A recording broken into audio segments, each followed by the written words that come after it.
iyo tuje turushe turemerewe tuzanira Imana ibituremereye nayone ikaduha uwundi mutwaro, ariko nature y'umutwaro Yesu aduha iratandukanye na nature y'umutwaro twaje tuzanye. Hose iri jambo umutwaro urahari. Kuri verset 28 atubwiye ngo fatigué et chargé. Uravyumva tuba dufise ico twikoreye, ariko turakimuzanira. Ariko iyo tukimuzaniye ntidusubira inyuma imbokoboko, ariko kandi nawene atwikoreza ikindi, ariko iciwe ngo kirawahutse, kiri leje, kiri yorohereje. Rero ndashaka kuvuga ngo iyo tuje gusenga tukaza muri presence y'Imana, tukaza mu mutima wo kuhokonesa ukuruha dufise, tukamutumbera dutahura yuko mu bimugize ari umwami w'akaruhuko. Yesu ashimwe cyane. Habaho ico nita transfer, habaho ico nitwa exchange. Yesu ashimwe cyane.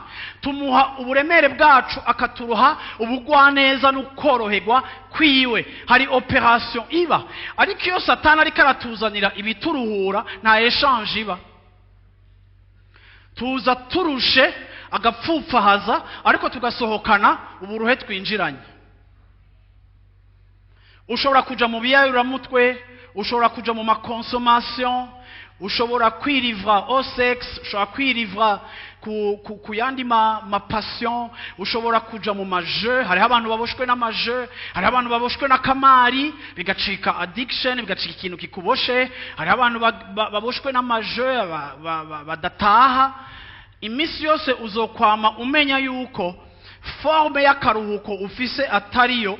Iyo ubonye yuko ico kintu uri kuragenderamwo kitakwegereza Imana, ahubwo rimwe kiza kikonona utwawe, canke kikaguteranya n'uwo mwubakanye, canke kikadetruiza ubuzima bwawe, canke kikagoreza amafaranga yawe, kuko ni lifestyle winjira murondera solution, ariko ukagenda ubohwa n'ikintu kitaza guhindura ubuzima bw'iwawe.